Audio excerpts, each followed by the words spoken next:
Good evening, everybody. Welcome to the Public Town Council meeting, August 12th, 2019. Roll call and flag salute. Councilman Sakala? Here. Councilman Nassari? Here. Councilman Tanella? Here. Deputy Mayor Peterson? Mayor Vargo? Here. Stand for the flag salute, please. I pledge allegiance To the flag of the United States of America and to the republic for which it stands, one nation, under God, indivisible, with liberty and justice for all. Adequate notice of this meeting was duly provided to the Verona Cedar Grove Times and the Star Ledger by email and published in an annual schedule of meetings December 27th, 2018, filed with the Township Clerk and posted on the public bulletin board in the municipal building lobby in accordance with the Open Public Meetings Act. Okay, moving on to item 2 of the agenda, approval of minutes. To consider approval of minutes of reorganization meeting July 1st, 2019. Do I have a motion? So moved. Second. Roll call, please. Councilman Sakala? Here, yes. Councilman Nassari? Yes. Councilman Tanella? Yes. Mayor Vargo? Yes. Item 2B on the agenda, to consider approval of minutes of regular public meeting July 15th, 2019. Do I have a motion? So moved. Second. Roll call, please. Councilman Sakala? Yes. Councilman Nassari? Yes. Councilman Tanella? Yes. Mayor Vargo? Yes. Item 3A on the agenda, to consider adoption of pending ordinance 19-846, amending Chapter 190 of the Township Code entitled Peddling and Soliciting. Do I have a motion? Make a motion to approve, Mayor. You have to open the public hearing. You do? Open up. Public hearing. Right. Public Are there any comments from the public? I'd like to open this portion up for the public comments. Seeing none, close that portion of the meeting. Now, a motion. Do I have a motion? Mayor, I move for the adoption of pending ordinance number 19-846 to be published in the Verona Cedar Grove Times as a passed ordinance to take effect as prescribed by law. Second, Mayor. Any discussion? Just one item. In the ordinance, normally with these type of ordinances, when you have the no solicitation portion of it, you prepare some kind of sticker that people can put it on their window. This way, it's another notification for people soliciting, and I just wanted to know if you want to consider that, to include that as part of this process. Because other communities do that. They give out, when somebody comes in and signs up, they give out a sticker and they can put that either on their storm door or whatever. And it's just another notification for somebody that says, look, this is not the place where you want to solicit. Basically. Mayor, I like that Yeah. idea. But I don't know if you want to consider that or not. I like the idea, and you're not proposing to amend the ordinance, you're just proposing to have these available We at can town have them, hall. we can have them to give out. Okay. I don't think you need to put that in the ordinance that we're going to have a sticker. Right. But I think it just would be a nice additional feature that, and we can model them after, similar communities. But again, it's up to your, whatever your pleasure is. I personally, I like the idea. I don't know if there's any objection or any thoughts. No objection. Mayor, Yeah, just please. just piggybacking off that comment too, just for the public's knowledge, and I know we talked about this the last time, our last meeting, that the hours that this ordinance applies to are between 9 AM and 9 PM. And I know we had a lot of discussion as a council. Now personally, I thought 9 PM was way too late as a time to to stop for the canvassing. I would have personally liked to be 7 PM, but based upon advice of council, we agreed that 9 PM is the appropriate time based upon the case law that's out there, and we could be exposed to the town to potential liability if we try to reduce it to a time earlier than 9 PM. But I just wanted the residents to understand that's why the hours are what they are. No, thank you, Councilman. I think, it is important to note, like you said, we had Mr. Semerera, our township attorney, take a look at it as well to make sure that it would stay valid. And we considered other times. We considered 8 o'clock, but the research shows that there hasn't been an ordinance that has passed that has pass the constitutional muster, if I have that right, at 8 o'clock. So we decided at 9 o'clock. Unfortunately, decided at 9 o'clock, I'll say. Correct, yes. The only clear law, case law out there that was upheld was a 9 PM curfew. Right, so while it's unfortunate, and we all on the town council wanted it at 7 o'clock, we considered so many different options. We went back and forth with our township attorney. We went back and forth here to see if there was any way that we could actually have that at an earlier time, and unfortunately, there wasn't. So this was the only ordinance that was available for us to approve that would pass that constitutional grounds and the case law. You know, Any other? other than Halloween, I Yeah. still can't get my arms around somebody knocking on my door at 8:30 at night in February. You know, like, what are you doing here? You know, but I get it, so, and I appreciate it, I respect your opinion on it, I understand. And Councilman Mayor, Scala. and I guess just piggybacking on that, the do not knock registry is the offshoot of us passing this ordinance, because anybody who feels like you do, and I feel the same way, all you need to do is register, and you get your sticker that I think we just approved, and you'll be on a registry in the town, and the people who want to come and solicit will get a list. And on that list will be all the houses that are not registered, that are registered for do not knock, and they being anyone in town soliciting will be on notice that you cannot knock at that particular house. So, even though we are constrained to pass this ordinance, we do have a remedy for people who are not interested in having people knock on their doors. Thank you, Councilman Sakala. Any other comments? No. Okay. Did we do a motion yet? We need to- Okay, do I have a motion? We have a motion and a Yeah. second. We have a motion and a second, we need a roll call. Roll call? Councilman Sakala? Yes. Councilman Nasseri? Yes. Councilman Pinellas? Yes. Mayor Varga? Yes. Item 4A on the agenda. Award of bid.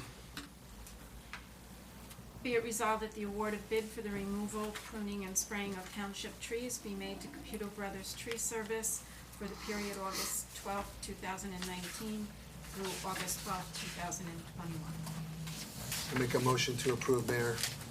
Do I have a second? Second. Roll call, please, or on the discussion? Roll call, please. Councilman Sakala? Yes. Councilman Nasseri? Yes. Councilman Pinellas? Yes. Mayor Varga? Yes. Item number 5 on the agenda, the meeting is open to residents of the township wishing to be heard on any item on the agenda. Seeing none, close that portion of the meeting. Item 6A, township reports. Mr. Tucci. Well, the first item I had for this evening, we already discussed because we handled the ordinance. There was a memo in from the police chief regarding the do not knock ordinance. I think we discussed some of those things. The sticker was the main issue, and I think we're okay there.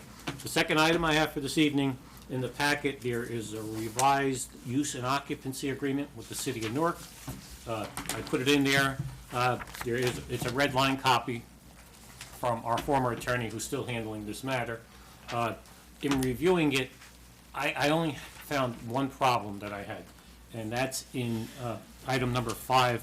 It's entitled extension. I think we should eliminate that whole section. We don't want to get into any extensions. We want to give them the 24 months, and when it expires, it expires. We're not looking for any rent. We're just looking to make the accommodation so they could transition, and that's it.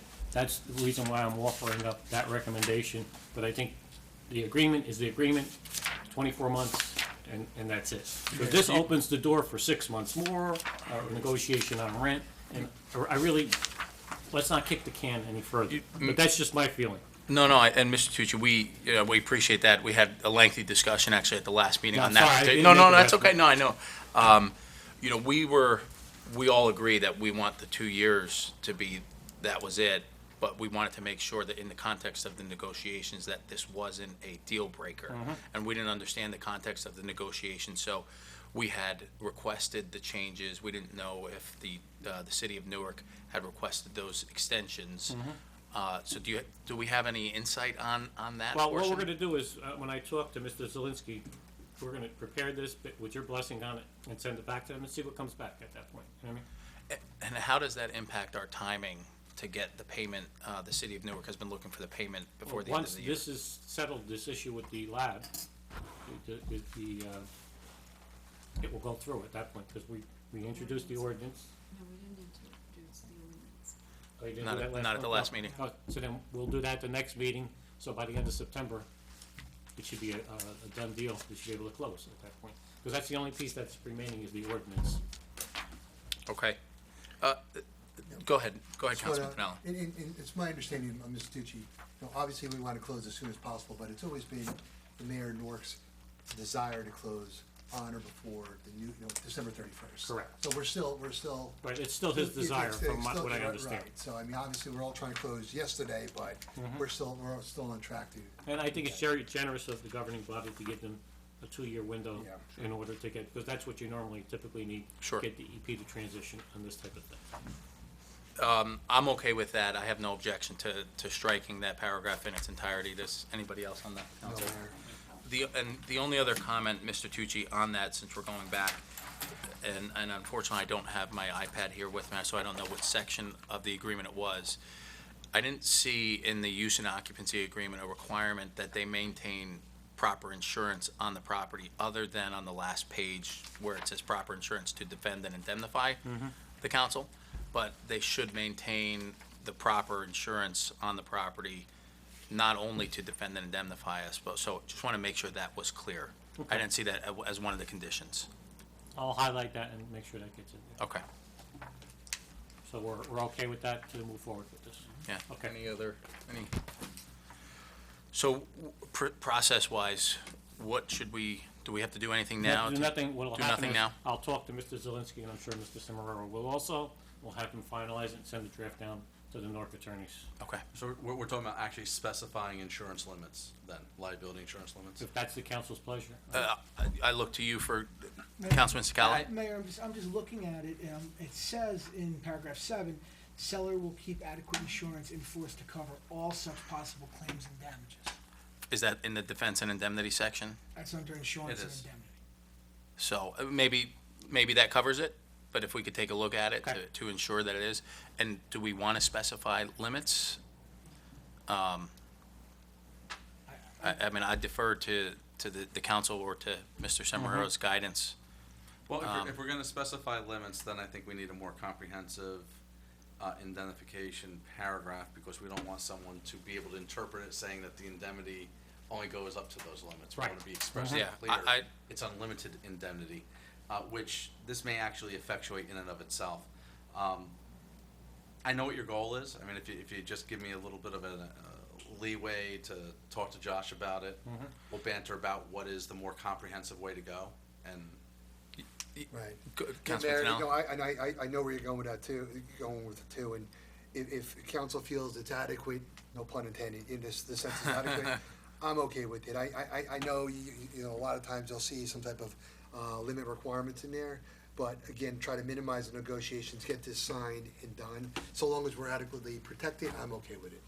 but Right, they may actually be self-insured. I don't know if they are or aren't. Do you know, Tom? I'm not sure. Because if they are, then it may not. It's a moot point. It's a moot point. They're gonna be backed by the taxpayers of Newark the way it is. There's no limitation with the indemnity or the hold harmless Okay. provision, the way Okay. it is. It's unlimited. So, I certainly understand. I feel the same way as Councilman Pinella, as long as, in your professional opinion, you feel that the township is protected, I'm comfortable with that. And I'll defer to you if there's any changes required or beefing up any of these paragraphs. Thank you. Well, I'll look at it and I'll get a letter out on our Sure. conclusion. Any other comments? Good, All set? good. Okay, Ms. Stutz? No, I'm not done. Oh, you're not done? Oh, I'm sorry. I thought you done. said you were good. I got a long list. You got a I long wasn't list. here. I was gonna say wasn't that was here pretty last short. month. I'm gonna make up for it now. All right, go ahead, All keep right. going. The second item, next item I have is, in the packet, you'll see a correspondence from P.C. Gibbons, which is our bond counsel, and this is regarding the Board of Education. It's very unusual that, well, I have never seen this in 30 years, the Board of Education ask us to help them insure a debt. What happens is the ECIA came out with a program, I don't know if it's a bond purchase program, and what happens is they put a requirement on it that the loans through the ECIA for Board of Education had to be guaranteed by the municipalities. Normally, that doesn't happen. So what happened, this came over, and as a matter of fact, it was gonna be on the agenda, I said, hold it. The governing body hasn't even discussed it or talked about it, to play it out. So what happens is, they're gonna borrow, I think it's $250,000. And the estimate in there is for $186,000. I think they're buying notebooks for the students. And the ECIA is offering real favorable rates for them. It will be a real help to them. So what happened was, last week, I called the superintendent, and we had a discussion about this. And I told him, this is highly unusual. The ECIA really should have not set up the parameters this way, but because they didn't, and we want to help them, be able to achieve this, but they're going to give us a letter, an agreement letter, saying that in the event that they default on this guarantee that we're going to put up for them, that we could just take it right from their payment that we give them quarterly. And that's how it would be the guarantee that we're going to get our money. And they're preparing that as we speak, and want to know if the governing body's comfortable with that. But if we could help the Board of Education out, why not? That's my feeling. So they won't, Go ahead, they won't give Scott. them the loan unless we Somebody has to guarantee it. It's And almost they like a don't- parent company They don't have the guarantee. capacity, or any other Board of Education, to bond. So really, they can't guarantee their debt because their budget is handled in a different fashion than ours. The whole mechanism, the ECA just really didn't think it out real well, I don't think, because really, every Board of Education doesn't have this mechanism. Everyone has to go back to the governing bodies of those municipalities to get this done. But we want the students, look, we all have children here, I have grandchildren here that are gonna go to school here. We want the best for the kids, no matter what it is, so, Mr. Tucci, I'll tell you, I have no objection to it at all, and I think it's a great idea. Just two questions. So does this impact any of our bond rating or our borrowing capacity or anything along those lines? It does go against your bonding capacity. Okay. Which, our bonding capacity, we have a very low debt ratio. I think we were at 11.9% of our bonding capacity the last time I looked. That didn't include what we did this year, but that's not gonna impact us that much. Similar communities are bonded 90-95% of their bonding capacity. So our debt ratio is real small. And at this small dollar amount, it's really not gonna have a big impact. The only thing I just don't wanna do is I don't wanna set a precedent where we're gonna be borrowing money all the time. We're doing this to take advantage of the favorable rates for them at this point, but this is not the normal process. Right. So the $250,000 represents such a small Right. portion of our Exactly. bonding capacity. Exactly. Okay. I just want to get an understanding of what it looks like. This board and this council and the Board of Education work so well together, I really didn't see it as Yeah. a major issue. Yeah, I have no objection. Can I just ask a question? Go ahead, please. Yeah, I'm in favor of it as well. Just a question. So if the ECIA didn't have this program, would our board or other boards, so this is just another pot of money that's available to our board and other boards in order for programming? Right, it's a favorable rate that they're gonna get when they borrow this money. Okay. Whereas if they went out and borrowed it on the market, they'd pay a lot more. So that's it. So if they didn't have this program, they'd still go out and get the 250. Exactly. Okay. But at a higher rate. But at a much higher rate. Okay. It's very, very favorable. All right. Okay. Okay. All right, next item, Mr. Tucci, I'm sorry, so how, I just saw on their letter that they wanted it passed by a certain date though, so how are we gonna do that? that's not gonna happen. What'll happen is, this has gotta be done by ordinance. So what'll happen is, we'll have the introduction of bonding ordinance at the first meeting in September, and by the second meeting in September, hopefully, the public doesn't object to it, and you decide ultimately to approve it. By the second meeting, it'll be adopted. So by the end of September, this should be, And is that gonna affect their ability? I know that I received an email saying that all students from K through, not K through, 5 through 12 are being outfitted with Chromebooks. And Sure. they're picking them up at the end of August. no, they're not. That's not gonna happen. Yeah. As a matter of fact, I talked to Mr. Federman, he was okay with the timetable I gave him, told Okay. him by September. Fair. But that's why I had the conversation before I explained it to you, because I wanted to give you the exact facts from them. Okay. Next item I have is regarding New Jersey Lions Foundation. As the governing body is aware, the Downtown Advisory Committee, through Columbia Bank, applied for a $15,000 grant, which 10,000, because we talked about this in staff, 10,000 was going to go toward the beautification of downtown area, and the other 5 was going to go toward the Bill Fierro Memorial. We needed to have a sponsor because Columbia Bank Foundation only takes application for 501(c), which the township is not. So what we did was we went out with the mayor and we solicited, because he's the liaison to the Downtown Advisory Committee, we solicited our nonprofit organizations. The New Jersey Lions Foundation came forward. In particular, we have a couple of members of that foundation from Cedar Grove, Art Ballinger being one of them, and they were gracious enough to put an application as our sponsor. We were successful. We did get the check for $15,000. As a matter of fact, I brought it downstairs this morning, and I just want to extend a thank you to the New Jersey Lions. It's not New Jersey. It's the NJ Lions Foundation. Everybody makes that mistake. The NJ Lions Foundation for allowing us and sponsoring us to get that money so that we could put it to use for the community. And with the governing body's authorization, I'd like to extend an invitation to them and Columbia Bank to come here so we can give them a formal thank you. I think that's the least we could do for the $15,000 that they give our community. I don't know what your feeling is, but Yeah, Mr. Tucci, I think that's a great idea. Before I get into that, I also, not only I want to thank New Jersey Lions and Columbia Bank, but I also want to thank you, Mr. Tucci, because it was a long application. You and I had to go back and forth and put together some of the budget and so on and so forth, and line item budget for each of those projects. So I want to thank you, because you were the one who really reached out to the NJ Lions and really did all the hard work on this side of the house. So thank you for doing that, and thank you to the New Jersey Lions and Columbia Bank. To answer your question, I think it's a great idea to have NJ Lions here along with Columbia Bank to do that. well, I'll reach out to the mayor or the clerk just to see what dates they have available to come in. We get them at one of our public meetings. Sure. Next item I have is regarding code revisions. There's a memo from the Director of Community Development. It's regarding containers and pods that we have in town. Right now, we have an ordinance that charges people $25 to put a pod. What's happening, though, as our director has pointed out, what we're seeing is more and more of these kind of containers in commercial areas. So what we did was we did a little research on other communities, and what happens is other communities on the non-residential piece, they're charging $250, because a lot of these people are using these pods and containers as storage. So we're looking to propose to change the rate for non-residential. Residential will stay at $25 to $250 for non-commercial. And that's the tweak to the ordinance that we would want to propose. I don't know what your pleasure is with that suggestion. Mr. Tucci, I just want to make sure that I'm reading this right.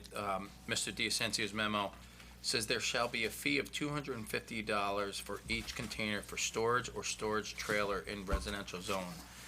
Is that only going to be, so, Well, if you read the top, it tells you what the existing is, and then just below, I think, The believe it revision says shall read- $25 for yeah, so it says, not for residential and $250 for non-residential. so it says the revision shall read, there shall be a fee of $25 for each container in a residential zone. There shall be a fee of $250 for each container for storage or storage trailer in residential zones. Yeah, we're missing a non. That should be non-residential. Yes. Okay, so I So that's just, the really that was a substantive concern. changes, Yeah. the non-residential piece of it. okay, that makes sense. That- So then just for point of clarification, the second paragraph will change the word residential to non-residential. Non-residential. Mm-hmm. Now I get it. Okay. Okay? Yep. If that's okay, we'll have the introduction of that ordinance change for the next meeting. Is that okay, Mr. Seminary? Yes. Okay. Next item I have is regarding the language in our redevelopment ordinance, the affordable housing piece. We just want, it's just some clarification language. If you look at it, there's a 20% set aside for low to moderate income units for sale and 15% for rental. And we want to make sure that that's clear in the ordinance. Mr. Cimarero has already looked at it already, There are sections of it where it addresses it, but we just want to button it up, tighten it up. I believe he's going to do a little more research on this. Yes, I've already communicated with Mike Jadziniak on it. He didn't get back to me. The ironic thing about it is, I think that you also thought that you saw that Right. language I did. originally in the ordinance. I could have swore it was there, but it's a very long ordinance. I've gone through it. I can't find it now, And so. this language was prepared by our planner, Jason Kessler, because I believe he did some review on it also.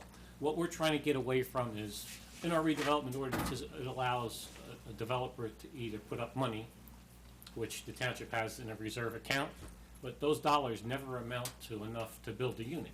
And we're not in the business of building units, so we don't want to take money anymore. We want to make it concrete that they're going to build these units if they're obligated to do so by law.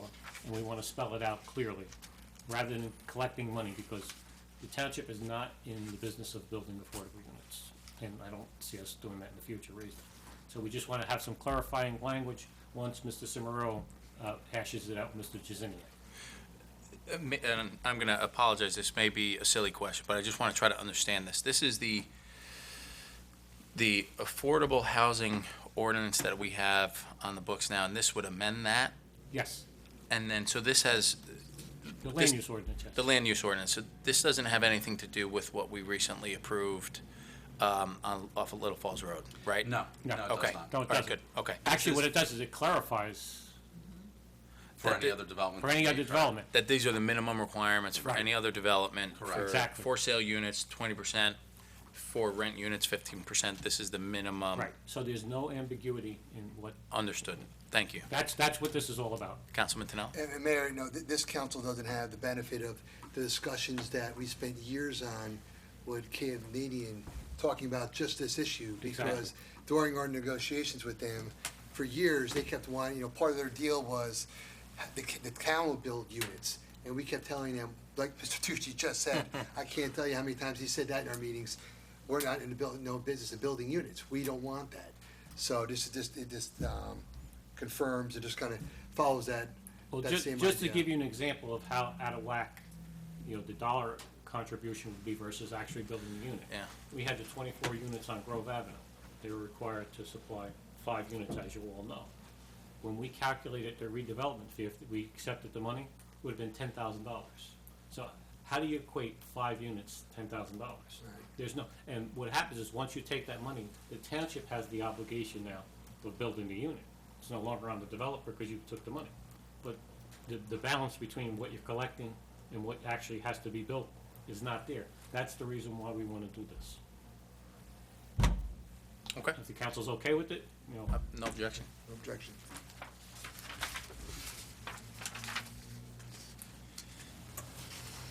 and the next item I have in the packet, I had explained a couple of meetings back that we were gonna hire a consultant to do a report on the basin, which is owned by the homeowners association on Dogwood Court. That is the report there. I wanted the council to see it. Some of the residents on Dogwood have requested it. I didn't release it because I thought it was only proper that you see it as a governing body first. And once you say okay, I will release it to the homeowners to let them understand what the issues are there. In essence, the basin, design-wise, and I had this conversation with the consultant who did this report, the basin, as it's designed, is adequate. The problem is the maintenance on it has not been upkept, and that may not be functioning because of that. As he indicates in there, there is a homeowner's fee based on our homeowners association documents, that they pay $500 a year. But what the next step is, we can release this, and I think what's gonna happen is, we're probably gonna send a letter to every homeowner there, putting them on notice that this has to be maintained, and if not, we're gonna have to do something at that point. Mr. Tucci, As far as, not as far as the township handling it, but as far as making them do it as a Sure. group. you know, Mr. Tucci, I want to thank you for commissioning this report. I think the residents over there really appreciate it. I have one question on the report. So in the conclusion section, there's a portion in here that concerns me. It says the homeowners association's failure to maintain puts the township of Cedar Grove in peril of a monetary violation from two distinct government entities, Well- which is the the EPA and the NJDEP. Right, let me explain what that is. The township's obligation with these basins under this format is that we have to do a report and submit it to the state and the EPA on the maintenance of the basin. And what happens is, if we don't do that report, or if it's not justified, the state or the EPA could fine us. So what happens is, they're requiring us to do enforcement to the homeowners association by sending them a letter requiring them to maintain it. That's what that requirement is there. So if we don't send the homeowners association for their failure to maintain the basin, we could get fined for not taking that action. And understand, we probably have 5 or 6 basins in town that are maintained by homeowners association. But that's what that refers to, those two sections. Mayor, if I ask a question? Yeah, please. So, Mr. Tucci, just to kind of continue the thought here, so the association there needs to go ahead, retain a consultant in order to maintain that basin? Well, what they need to do is they need to hire basically a landscape company to go in there and cut the basin and maintain it. That's what's lacking there. And if there are other issues, like we did hear one resident come here and talk about the swale behind her house, there may be some maintenance that Right. needs to be taken care of. But, So maybe Mr. Cimarero, you can jump in here. I guess, and I just from talking to some of the residents in that development, I think there's 14 of them there. yeah, And I think one of the issues is that not everybody communicates in there. So if maybe 2 or 3 are impacted by this, say, hey, listen, we need to, town is telling us to do this, but they can't come to a consensus who they're gonna hire. It's just like the dog wagging its tail. Right. I'm just trying to, we wanna resolve, help them resolve the problem. Well- So what kind of guidance we can give them in that sense. unfortunately, we're not gonna go in and do that. But what we're gonna do is, as the mayor just pointed out, we're gonna be the enforcement arm to force them to do it. And that's what's gonna happen. We're gonna send letters to everybody there telling them, you failed to maintain it, you have to maintain it, and if you don't do it by a certain thing, I mean, we may have to bring them to municipal court. Right. All 14 of them, And- if they don't agree on it, And I mean, to and get this done, which is unfortunate, we don't wanna do that. right, and that's what I was gonna say is, maybe it may if we require come, the- it may require that, and Councilman Tonelli, one of the things that is curious, it appears that they collect $500 a year to Correct. maintain, and when I think maintain, a swale like that, it's not just cutting the grass, it's making sure that the level is properly flowing in the right direction, because, the water, it's topical, right? Right. So it's gotta, as the ground shifts, you gotta make sure that the maintenance flows that way, the water flows the right way. And I'm curious as to where Yeah. that $500 a year has been for the past. Well, that's the question that the consultant brings up. But the other thing is, we as a township are not saying you guys are on your own. We'll be willing to assist them in hiring either a consultant or hiring a landscape. We'll advise them and help them along, but it has to be them that does the hiring. But we will be there to help them along, because that's what this community does, we help each other. Sure, absolutely. I have a question, maybe it's for Mark. I feel like the complaints coming from that neighborhood, though, is the lack of organization. I don't even think that they have a body anymore, a governing body that's able to, Make a to decision. make these decisions. So what is our obligation of, as a township to assist them? I mean, look, it's easy to be the enforcer. We can say it's not our problem, go figure this out, get yourselves a governing body and do it. But clearly, they've already come here and said, we've had all these problems, we can't do this, we've tried. So what can we do to assist them in organizing so, they can take care of their problem and comply with, Well, you their have to obligations? understand the history. I mean, this has been going on for a long time. And there was one resident there, it was a bit of a spark plug when we put it in those terms. And that's what really caused the fracturing of the homeowners group. I mean, our charge here is gonna be to try to bring this whole thing back together, make them a cohesive group, and show them that this is not a hard process. once they get it going. And that's where we're gonna come in to try to help them facilitate, to put it back together. Because look, we only have 2 residents that actually are impacted by the basin that's in their backyard. The other people, which are part of the association, really don't see it every day, so it's out of sight, out of mind. But the 2 that are impacted, and you have to feel for them, you know, they see it every day. The way this project was approved by the zoning board is, it was set up, the whole drainage system and the basin belongs to the homeowners association. The board did it that way because the township did not want this to be approved, and this is the only way that they could get an approval for this subdivision. Because we know what basins are. We have one in Park Ridge Estates, which is under homeowners association. We have one down on Cedar Ridge Drive, Lafayette Drive there, which is another one. We have one on Pilgrim in Wimbledon, there's another one there. There's probably about 4 or 5 throughout the town, and they're all set up this way because that's the way the board legally wanted it to go. We couldn't, as a township, handle it. We'd have to hire probably 4 or 5 more guys or hire a private firm if the town was to take this, and the cost would be through the roof. So to follow up on my question, is there a way to, I think the first step, I agree with you, Mr. Tucci, is you just gotta send a letter. We have to send the report so they understand, you know, what the conclusions are and how they got there. But is there a way to invite them? Invite all of the 14 homeowners here, and so we could have some kind of meeting to explain how this process can move forward and how they need to work together, and give them everything that, you know, that's available so they could succeed. Because right now, they're gonna get this letter and everybody's gonna kind of back off. Like you said, there's two families that are impacted the most, the others aren't. And, you know, and then we're gonna get to the point where we're gonna have to enforce it. And then the township may have to bring these residents to court. And we don't wanna do that. Exactly, that's my point. We don't So, wanna do that. to avoid that, is there a way, is this, you know, is it out of line to say we'll have, you know, a meeting here, invite the residents, and give them the opportunity to try to, you know, to restart the homeowners association, so they could collect their fees, they could maintain the basin and succeed? Well, believe it And or I'll not, say- we've had those meetings, but again, at that time, we had the one resident, which was the adversarial fly, I think, in this whole thing.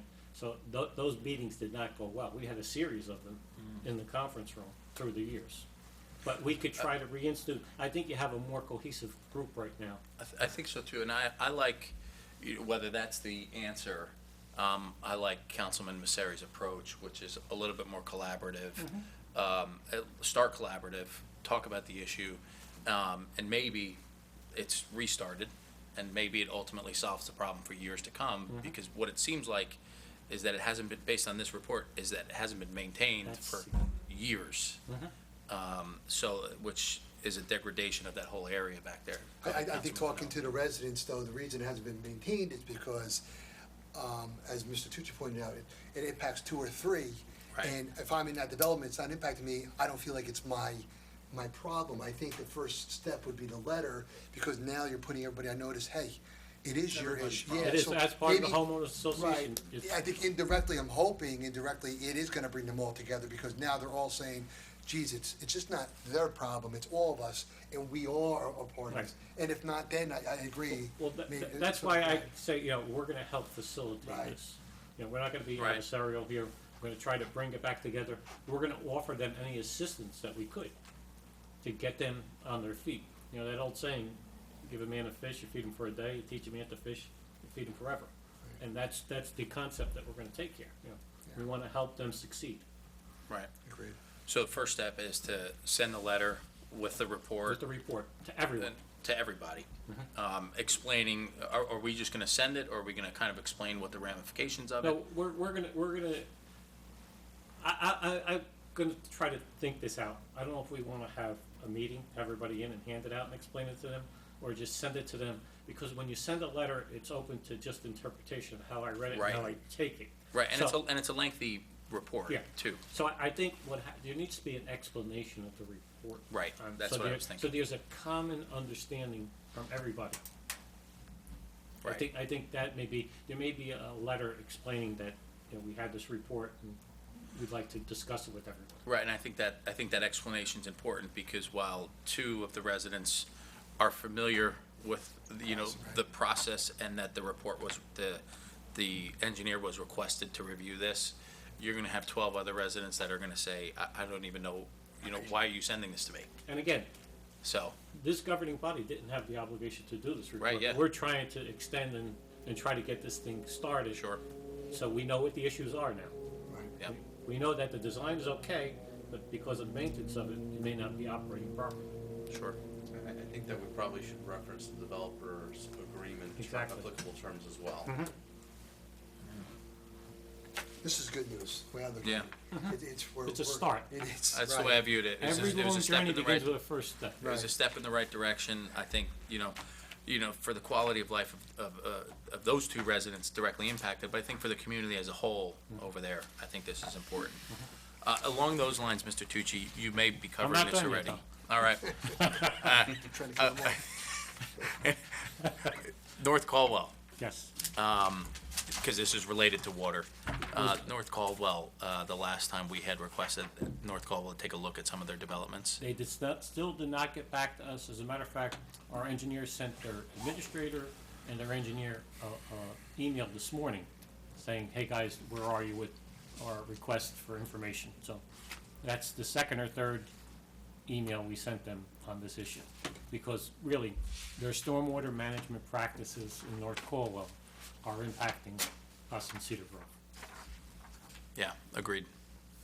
Sorry to No problem. interrupt you. Okay, on that point, Mr. Tucci, I believe North Caldwell had reached out to us on the status of the Route 23 project, so maybe we can, you know, I'm getting to that. yeah, exactly. So I mean, we can get to This where is we what want to hap- be That's somewhere what happens when I else. don't come to a meeting. Right, This is what exactly. happens when you miss a meeting. Right. Right.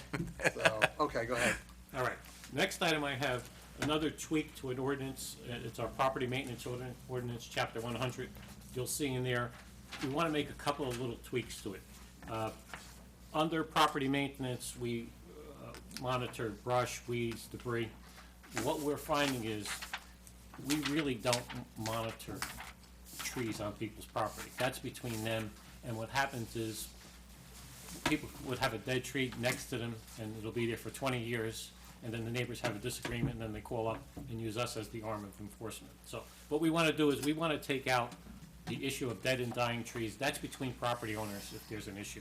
Regular property maintenance, not painting your house, not cutting your grass, we're okay with that.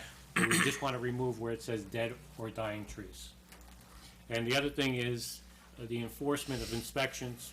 It says the township health officer. We want to put health officer or zoning officer is able to enforce in two sections, 100-5 and 100-6. So we'd like to make those tweaks with your authorization, and we'll ask Mr. Cimarelli to do that. That's okay. No objection No here. objection. No objection. Next item, which is a big item in our community right now, probably the hottest issue, the reconstruction of Route 23. Route 23 is a disaster. We've been after the state, had numerous meetings with their engineers, and we're experiencing minor flash flooding because of their construction. The catch basins are raised a little high. I watched on Thursday the water run down Pompton Avenue, get in front of the gas station, and hop right over the catch basin and pond in the middle of town, down near the Grove, during the flash flood. Right now, the contractor hasn't been back on this job since April, was the last time I saw him. So we missed the three main construction months of the year, May, June, and July. Anybody in the construction field will tell you outdoor work is done in those three main months. Sure. Our contractor here, the state is in some kind of conflict with the contractor. Brick pavers in front of Town Hall for 2 years have been, and just to give you a timeline, Mayor, you in particular used to have your little book and used to I ask me still every have it. meeting. Last year, in July, was the scheduled paving of Route 23. That didn't happen. Then it went to April of 2019. That didn't happen. Then it was July of 2019, which just passed. That didn't happen. We've been reaching out to the state and asking them when it's going to get paved. They can't even give us an answer now. So, based on citizen complaints and inquiry from governing body, because I know you guys are getting called all the time, and ladies, I asked for a meeting with the Commissioner of DOT, which is gonna take place at 3 o'clock this Thursday. Any member of the public would like to come and talk to the Commissioner, and I'm gonna walk her up and down Route 23 and tell her about all the people that ruined their tires, hurt the rims on their car, experienced flooding, brick pavers. We have handicap ramps that have asphalt instead of the appropriate handicap ramps. We have school starting in a couple of weeks, St. Catherine's, LRP. These are all school crossing zones here, and I want to just highlight to her what's going on here. And my $64,000 question for her is, when is it gonna get done? You can't even give me a date. All right, we passed all these dates that you told me it was gonna get done, and it didn't get done. I want a timeline as to when this is gonna happen. And what's going on with the contractor, why isn't he back here? We have our State Senator Kristen Corrado's gonna be here. I believe Assemblyman DePhillips and Rooney will also be Assemblyman here.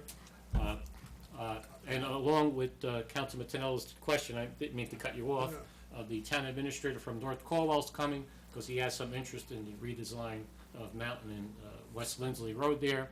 So these are all issues that are gonna take place here, and I believe our senator and our representatives are gonna have a private meeting with her afterwards in our conference room after our sidewalk meeting when we take the walk. So I just wanna inform the public of what's happening here. We're trying to get this project started, even though it's not our project, but we take all the calls, and, you know, we're trying to get this thing moving. So hopefully, we'll have this meeting and we'll see some movement, and that'll happen, again, Thursday at 3 o'clock with the Commissioner of DOT. Mr. Tucci, I want to thank you for setting that up, because that, I think, is probably one of the most important meetings that we'll have with any of our state representatives this year. I mean, I have my book here.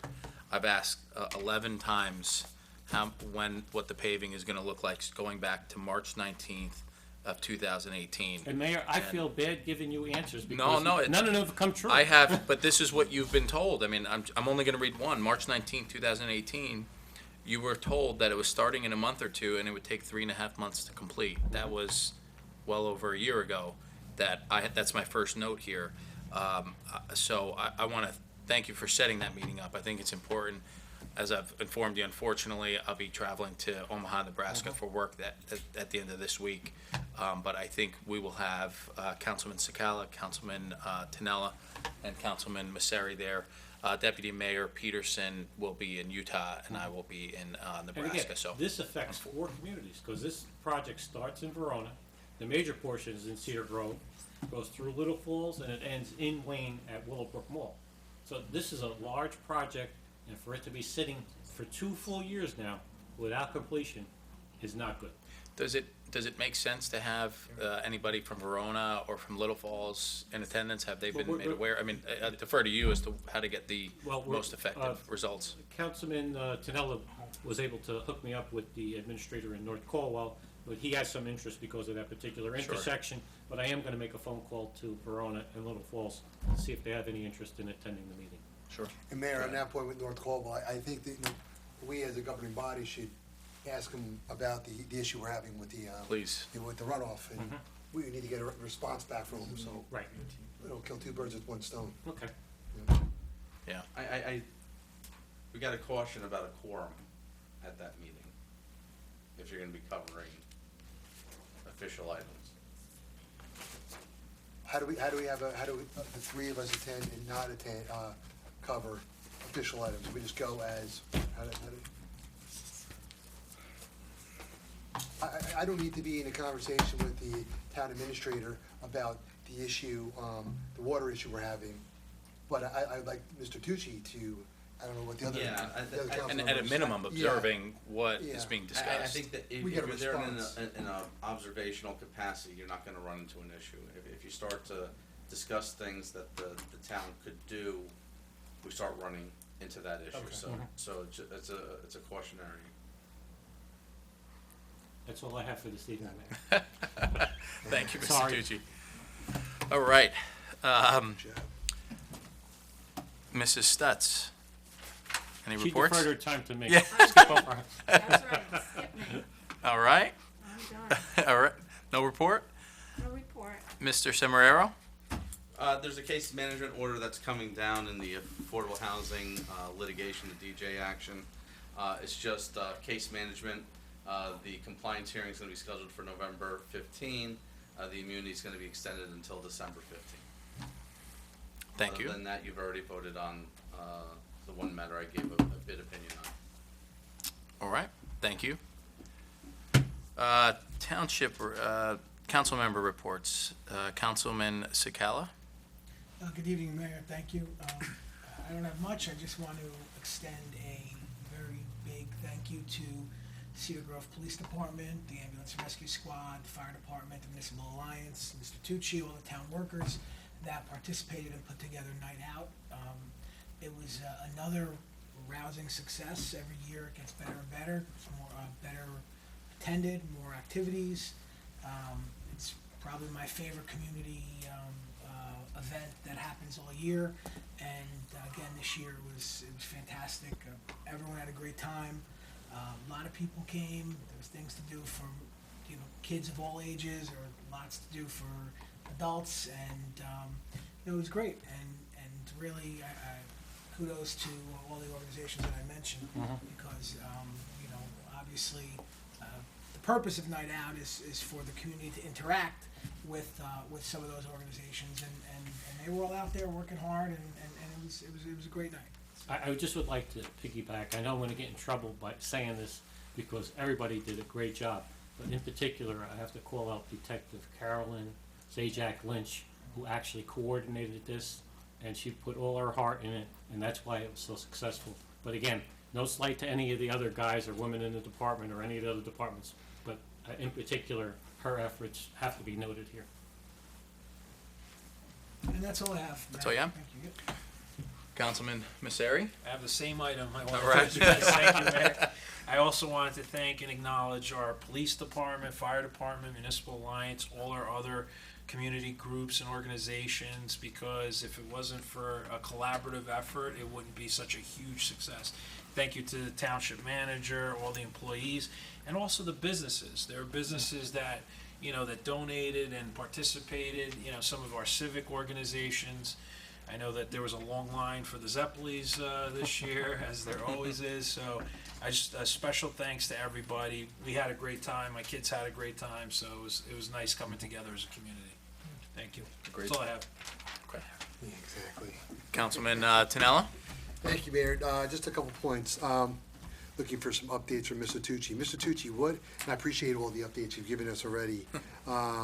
What's the status of LRP, the field behind us? As a matter of fact, I have a conference call. The design is a little behind because the wetlands permit from the state is taking a little bit longer. I have a conference call 11 o'clock on Wednesday morning with the designer and Mr. Cornelia.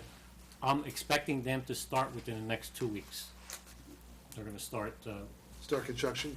moving some dirt there. They're still on track that we kept talking about in November.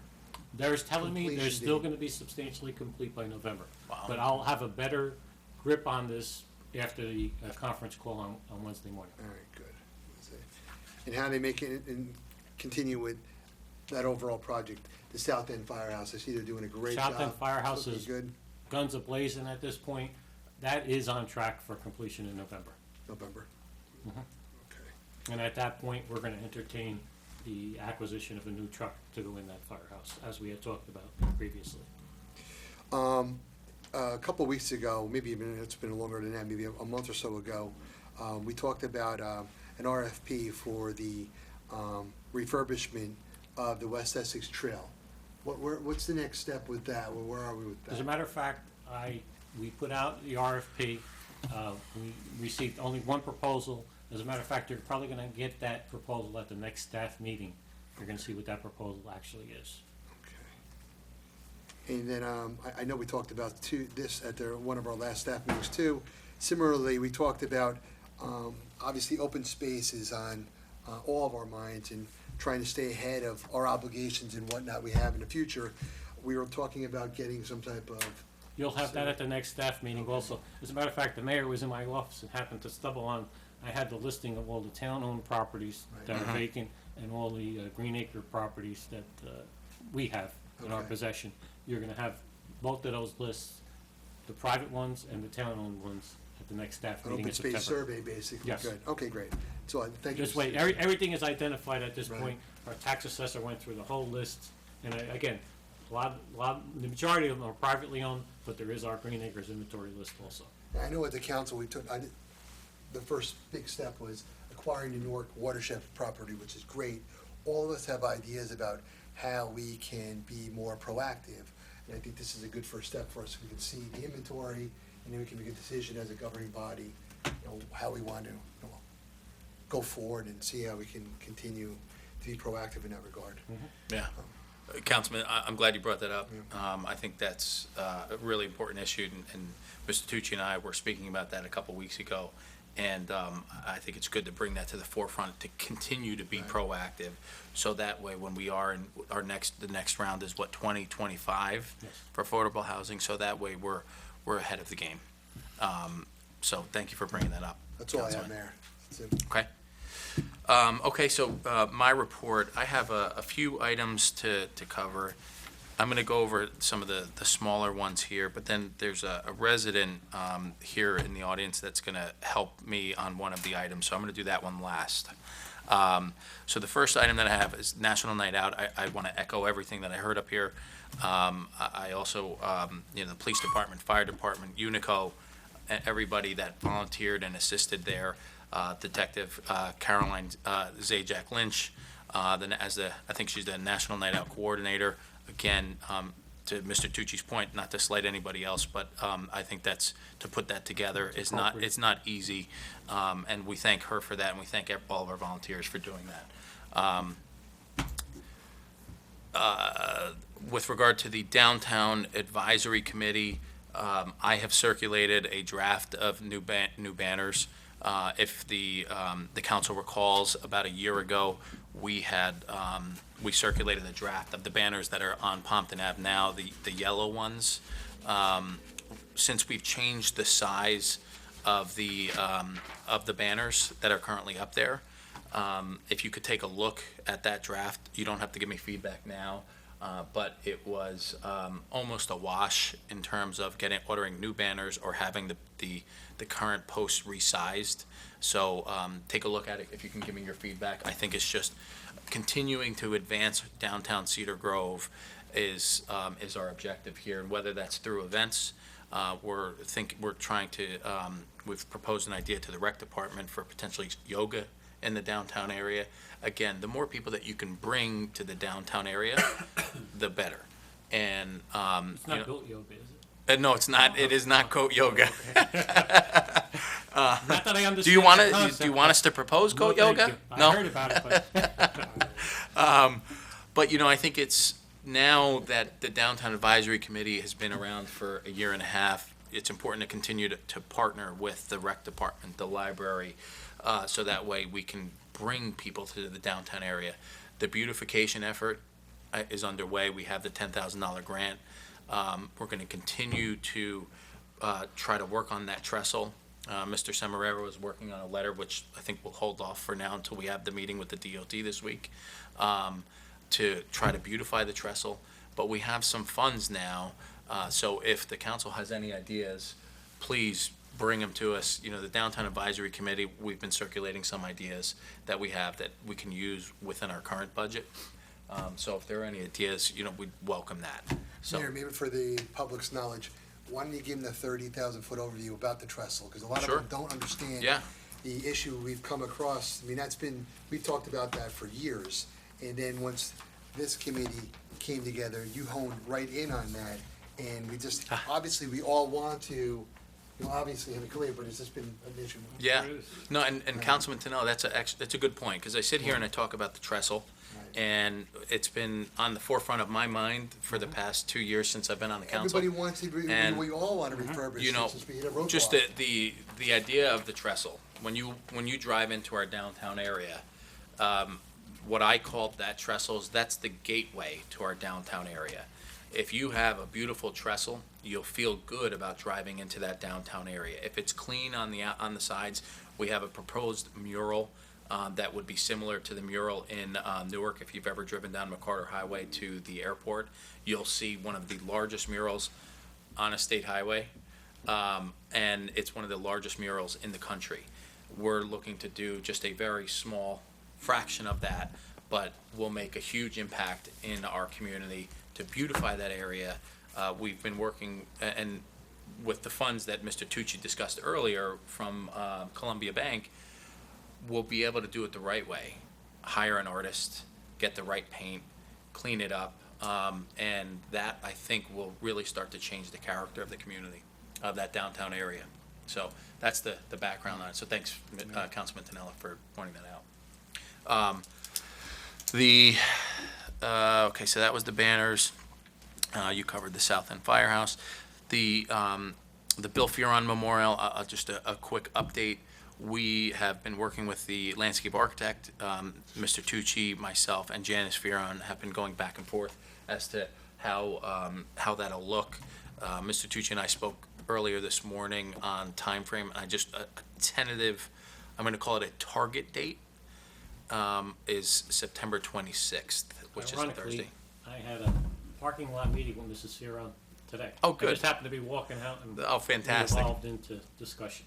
Fantastic. So, Mr. Tucci's looking at some of the dates to see if the September 26th, to see if it conflicts with anything down at Panther Park. But, if this is a save the date for the council, I just want to put that out there for everybody. And the rock has been spun.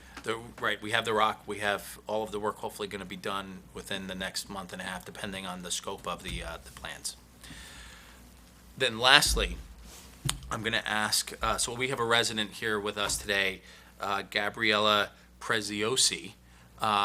Gabriella is a Montclair State senior, and she is a resident on the Glen.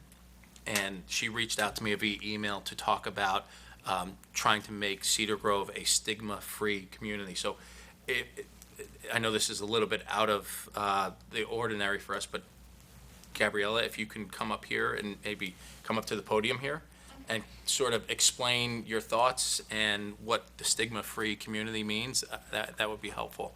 Let me first thank you so much for reaching out to me. I really appreciate it. And to be in college and with all of the things that you're juggling as a senior at Montclair State, to think about something like this, to reach out to me, you left me a voicemail and you emailed me, and I appreciate your persistence in getting to me. I think I was on vacation that week, but I appreciate that. And you're juggling so many things as a college student. So if you could just maybe explain to the town council what it is. Hi everyone, I'm Gabrielle. As he was saying, I go to Montclair State and I'm studying psychology and business, and something I'm very passionate about is raising awareness for mental illness. And in doing research on how to raise awareness, I came across the Cody Fund, which is an organization that aims to end the stigma against mental illness. So one of their projects is to make every town in New Jersey stigma-free, and a good portion of New Jersey is changing and becoming stigma-free. So if Cedar Grove were to do so, they would be helping in the elimination of the stigma against mental illness. So basically what would happen is, I gave him a copy of the information, but would sign off on it, and then the governor would present signs that would go up in town that would say Cedar Grove is a stigma-free town. Yeah, and I've seen, after your email to me, I've seen a lot of the neighboring communities that have the stigma-free signs as you drive in. Mm-hmm. I know recently, I think it was Woodland Park. West Orange too. Okay, Yeah. so West Orange too. And I know Woodland Park, I knew somebody who was behind that effort. And as soon as you emailed me, that kind of clicked in the back of my mind that was pretty recent at Woodland Park. So I'll tell you this, after seeing your email, reviewing it online, Mr. Tucci, do you have any thoughts? I just would like to know what the requirements are for the program. Sure. That's the only thing I would want to look at. Sure. Is there anybody have any questions, comments? Please. I just have a question. Is there anything that comes along with the signs by way of education so we can educate the residents? Because I've seen those signs too. I think I've seen one in Montclair, and I think one of my kids might have asked me, what does that mean? And I did, someone could have a stigma, there could be stigma-free community for, gender discrimination or it could be anything. Mm-hmm. So And I'm gonna be totally frank with you, I didn't know it had anything to do with mental illness until you came here tonight, so I appreciate that. You're educating us.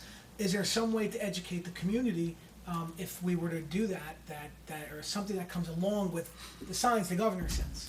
You know, I mean- anything that we can explain to our residents what. Yeah, I mean, that's something we could discuss. We could have like a day where we present the signs and kind of say what it means instead of just putting them up and just like kind of leaving them there. We could have a day where we dedicate to putting the signs up in town and then explaining it, or maybe putting it in like the Verona Cedar Grove Times, kind of explaining what it means. I think that's very Municipal Alliance important. Committee I might really help. do. No, I agree. Because a lot of people, even my father, when I explained to him what I want to do, he's like, "Oh, like I saw those signs. What does it mean?" And I explained to him, and he's like, "Oh, like that's a great idea." And we kind of like decided like, "Oh, I should try to do it in town."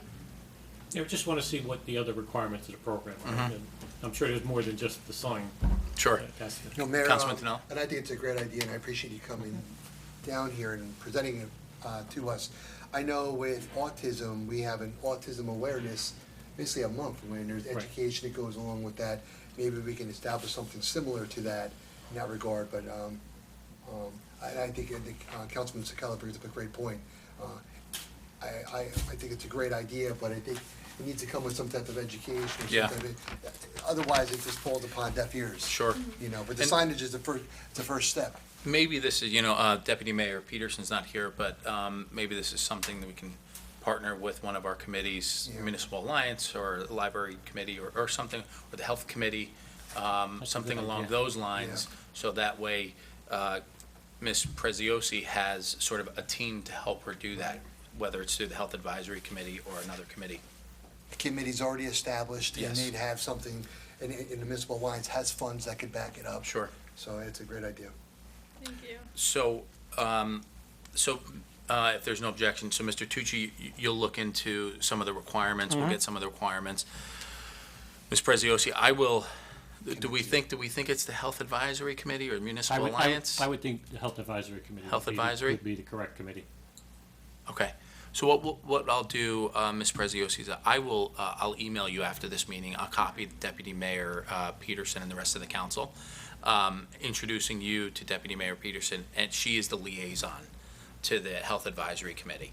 And then that way you'll have a team behind you to help implement your idea. Okay. So, Thank you. okay, so if there's no other questions, I want to personally thank you for coming up here and bringing this to our attention, and again, juggling all of the requirements of college and doing all this, so thank you. Thank you. All right. And if I could as well, I know we have another young resident here in the audience that I received an email from. And I know this is a little bit out of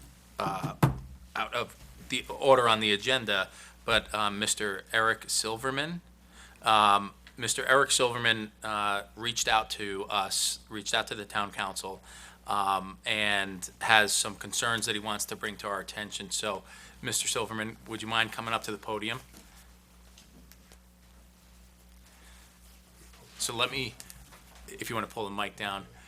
So, Mr. Silverman, I want to do the same to you. Thank you for reaching out to us because, it seems you have some concerns with recycling, and us as the town council, unless a resident brings it to our attention, it's hard for us to sort of know everything that's going on in the community. So, I don't know how old you are yet, but at your age, to be that aware and to bring it to the attention of your parents, and then to ultimately bring it to the attention of the town council, I want to thank you for that, because that's unbelievable. So, I really appreciate it. So why don't you tell us what's going on? If you state your name first. Yeah, I'm Eric Silverman. By the way, I'm 13 years old. All right? And I've come here today to address an issue in our community. In our local town laws, it states that recycling is mandatory for businesses and residents, although it does not include schools and government buildings. Our local recycling laws do not meet the standards of the state of New Jersey, nor do they meet the standards of Essex County. In the state's recycling legislation passed more than 30 years ago, and in the Essex County Utilities Authority Recycling Code, it clearly states that recycling is mandatory for everyone, not just businesses and residents. It also states what should be recycled by those sources. So my question is, How is this municipality going to adapt to this code and 33-year-old piece of legislation? And how are you going to enforce our recycling laws? Because what we have right now does not work for everyone. I want to work with you all to get this done as soon as possible to make a more environmentally friendly Cedar Grove. Mr. Silver, that was fantastic. Thank you for bringing that up. You did your research. I'll say this, I wholeheartedly agree with everything that you said. Maybe we can have Mr. Tucci sort of talk about some of the recycling programs that we have in town with our municipal buildings. Well, all our buildings have recycling programs. If you look, there are recycling containers throughout each of the buildings. There's also a curbside collection program in the town. There is a drop-off center down by the tennis courts.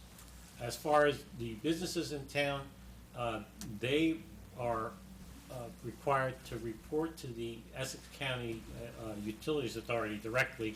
We get a copy of their reports. Every year we do a recycling tonnage grant report to the state of New Jersey, which outlines all the businesses that are recycling, what the township recycles, our efforts. We hire an outside company to do our curbside collection. Also, I believe the school has a program also. Last time I spoke to Mr. Featherman, I don't know if it's still in existence, but I know they did have a program in place at this point. At this point, just to address some of your concerns, the township is going to be expanding. I don't know if you read about it recently. There is a new program for food waste, recycling food waste, which a lot of communities are starting to get into. It's amazing how much food waste that we throw out in the garbage that could be recycled.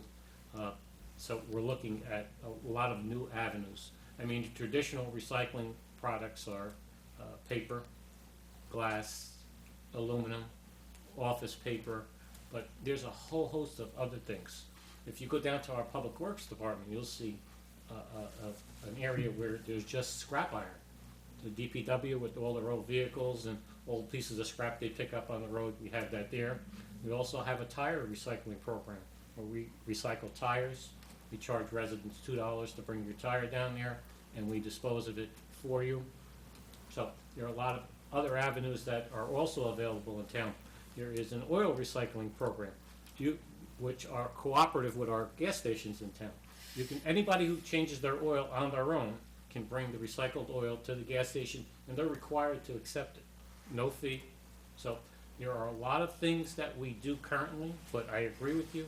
There are a lot of things we can do better, and there are more things we can do. But I thank you for bringing this to our attention. Yes, just to add on to that, I presented this to the Board of Education a couple weeks ago, and I have the document right here. It states what should be recycled. Yes, the school does recycle, but they don't recycle everything that has to be recycled. Mm-hmm.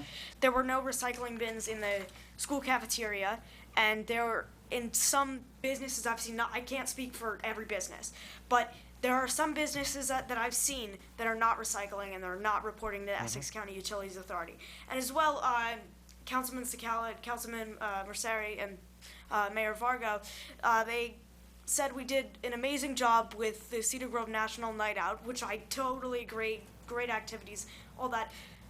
All this fun was there, but you know what wasn't? Recycling bins. All these recycling, there were bins of soda cans and bottles that weren't being recycled. They were being thrown right into the trash cans. There were no recycling bins there. Well, thank you for bringing that to our attention. Yes. We'll address that. Mr. Silverman, I love the excitement because I think that's where we need to go as a state, as a community, as a planet. I'm going to suggest this. This might be something because I think you have a lot of ideas, and I think you're at 13 years old might be helpful, and maybe the Environmental Commission. We have an Environmental Commission here that Councilman Merceri is the liaison to. And you meet once a month? What days do you? Starting September, the second Thursday of the month. So on the second Thursday of the month, it might be worthwhile for you to go and sit down. It's a little bit smaller environment. They meet over here in our conference room. And you might be able to give them some of the ideas. And again, similar to Ms. Preziosi, maybe you'll have a team that can sort of help you and field those ideas that you have and the concerns that you have. Because at 13, I think we need to foster this, and we need to make sure that we keep it going forward. And one more thing I'd like to bring up, I'm glad you're here, just to plug, if we have an app in town called Remindar, Yeah, I know. and if you sign up for it, it gives you a reminder and tells you what items are gonna be recycled. But you gave me an opportunity to put a plug out there for people to sign up for Remindar, so thank you again. Tell me about that today. But thank you again for coming in. Thank Yeah, you. Before thank leave, you. Mayor, may I? Please, go ahead. Thank you. Thank you, Mr. Silverman. That was an incredible presentation. So I had one question, and then I wanted to invite you to, I know that you spent some time here tonight, and you had to wait quite a while to have the opportunity to speak to us. But if your schedule will permit, I would like to invite you to our first Environmental Commission meeting, so you give the same presentation to our committee. Because we have a lot of members in our committee who are looking for ideas and they want to hear from the residents. They would love to hear your presentation. I know that that requires a little help from your parents because they got to bring you here, but if you're available, I'll have the mayor email you the reminder when the meeting is scheduled so we could have you as a guest. I hope you'll accept that invitation. Yes, thank you. But my one question before you leave, so clearly, and the mayor said the excitement, he loves the excitement, we all do. Where did you get your passion for this project? Where did it start? Well, when I heard about how much waste was going into oceans, and when I saw that video of the turtle with the straw in its nose, like, that was dying, I wanted to stop that immediately, because we all live on this planet, and we have to do something about it. Because I know 99.9% of people won't take action. So I had to take action because if I didn't want to keep seeing this happening. Great answer. Thank you. Yeah. Thank you for coming. Thank you for coming. Thank I you want for to say your this, I've been sitting on this council for 2.5 years or so, and this has by far been my most favorite meeting. To see our residents, our young residents come out here with these ideas and involved in our community. I mean, I kid you not, I actually have the chills to see the two of you here today. And nothing makes me prouder as the mayor of Cedar Grove and sitting on this council than to have two of our young residents come here with such passion, such drive, such determination, and an idea, and to come here and do it. So I really want to thank the both of you for doing that, because you made my night. This is by far the best meeting that I've ever had sitting on this council. So, with that, so we're gonna have to get back to the agenda now.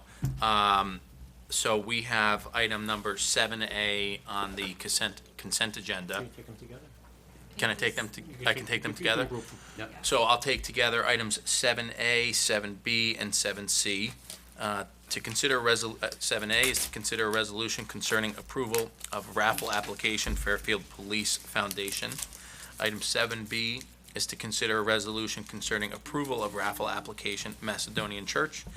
Item 7C, to consider resolution concerning approval of raffle application Foundation for Diabetes Research. Do I have a motion? So moved. Second? Second. Roll call, please. Councilman Sakawa, Yes. Councilman Nasseri, Yes. Councilman Tinella. Yes. Mayor Varga. Yes. Item 8 on the agenda, new business, 8A, to consider resolution concerning purchase from Morris County Cooperative Pricing Council roadway reconstruction of Harper Terrace. Be it resolved that the Township Council authorizes the purchase from Morris County Cooperative Pricing Council Contract Number 6 and 36 for roadway reconstruction of Harper Terrace. Do I have a motion? So So moved. Second? Under discussion? This is the NJDOT grant that we have for the reconstruction of Harper Terrace from Pompton Avenue all the way to the end. And we're going through the Morris County Cooperative. They've already bid all these items. It's easier, saves us time, and the contractors are top-notch that they utilize, so that's the direction we're going. And Mayor, the time frame on that again, I know it's spring, right? Spring? Well, it's gonna be in the spring. But the area around the school is gonna be timed so that it gets done during the recess period, because we don't want Got it. construction to bottle up the drop-off and pickup zones for the school. It's great. Fantastic. So that's gonna be tricky. There'll be work there, and it may curtail a while when it gets close to the school so that we time it during the breaks. We don't want to interrupt that. Thank you. Roll call? Councilman Sakala? Yes. Councilman Messeri? Yes. Councilman Yes. Canella? Mayor Vargo? Yes. Item 8B on the agenda, to consider resolution concerning purchase from Morris County Cooperative Pricing Council, road resurfacing various township roads. Be it resolved that the Township Council authorizes the purchase from Morris County Cooperative Pricing Council Contract Number 6 for road resurfacing of various township roads. Do I have a motion? So moved. This is the. Second, Mayor. This Under is the discussion. resolution Thank for you. the 5 streets that we overlaid already. Okay. Roll call? Councilman Sakala? Yes. Councilman Messeri? Yes. Councilman Canella? Yes. Mayor Vargo? Yes. Item 8C on the agenda, to consider resolution concerning 2019 salary of municipal judge. Be it resolved that the salary hereinafter enumerated shall constitute the corrected salary for fiscal year 2019 for Nicholas Brindisi. Do I have a motion? So moved, Mayor. A second? Second. This is a corrective resolution. There's a typographical error on the dollar amount in the ordinance, so this corrects that. Thank you, Mr. And it Tucci. needs to be done because the auditors come in and they check the salaries versus what they get paid, so everything has to be in order. Perfect. Roll call? Councilman Sakala? Yes. Councilman Messeri? Yes. Councilman Canella? Yes. Mayor Vargo? Yes. Item 9, approval of bills. Be it resolved that the summary of bills having been duly audited and found correct are hereby ordered paid in the amount of $7,758,157.93. Do I have a motion? So moved. Second, Mayor. Under discussion? Joe, you want it? Go ahead. sure, You- I'm looking at the two of you. Who's going to jump in No, let first? him, this is thunder. 3.994 million of that is our school taxes to the Cedar Grove Board of Education, and 2.7 is to our county taxes to Essex County. Just Thank for- you. For clarification. Lion's share. Thank you. Ms. Stutz, roll call, please. Councilman Sakala? Yes. Councilman Messeri? Yes. Councilman Canella? Yes. Mayor Vargo? Yes. Item number 10, the meeting is open to residents of the township wishing to be heard on any item on or off the agenda concerning township business. Seeing none, I'll close that portion of the meeting. Make a motion for Motion adjournment, Mayor. Second. Second, all in favor? Aye. Aye. Thank you, everybody, for coming today. We appreciate it.